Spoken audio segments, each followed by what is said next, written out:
The World Happiness Report was out this week. What about you, James? Well, I grew up in North Norfolk, and the coast is my favourite place to be, and Burnham Overy State is a particular favourite. Oh, big sandy beaches and blue skies, lovely. What do you say to this idea of, you know, encouraging people back to work? We saw the benefits there.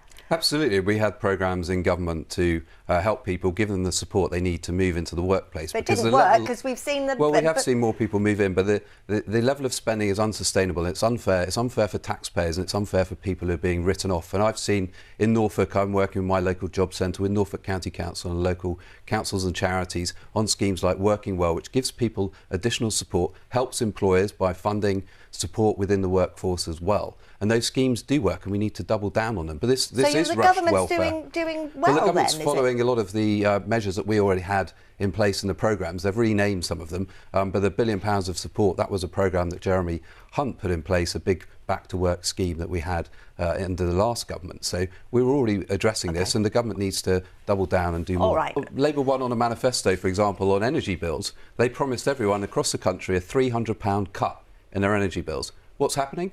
Next month, they're going up by an average of £111 a year.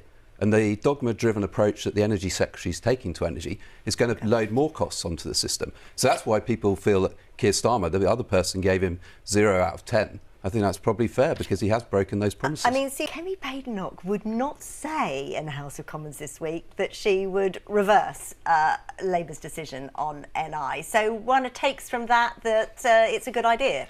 No, let's be clear again, this is a broken promise. Labour said at the election they wouldn't increase national insurance. The first thing they did, £25 billion a year jobs tax. But what would the Conservatives do? We voted against the national insurance bill. Last week in Parliament, we had votes on exempting small businesses, hospices and charities from the NI tax. Alistair and his colleagues voted against that. They voted to impose these costs on small businesses, on hospices. This is doing real damage in the economy. Talking to business in my constituency every week, they're stopping hiring, they're not making investments. Okay. I spoke to a company on Friday, it's £200,000 on their bottom line. They simply can't absorb that. And then there's £5 billion a year of extra employment regulation coming down the track as well. Okay. And Labour's not listening to what businesses are telling them.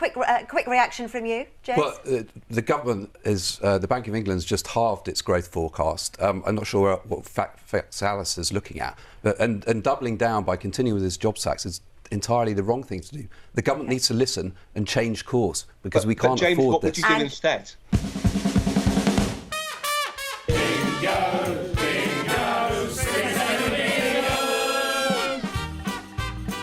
Yes, it's back, our game of what the Chancellor is going to say most on Wednesday. Now, our editor, Andrew, says it's going to be vision. Lou, the producer, thinks a much-needed growth. Researcher Nick has gone for tough choices. Matt, the director, says, may the 4th be with you, idiot. I'm going to go for get debt. James, what do you think? Well, it should be called emergency budget bingo because that's what this is. The government's come back because the Chancellor's going to break her fiscal rules. Growth, it'd be great to see growth. There isn't any growth. The growth has stopped stone dead. I think it's going to be stability, but stability on the wrong track is not sensible. All right, so just trying to decode all of that. You are going for, let's just be clear. Stability. Stability, OK.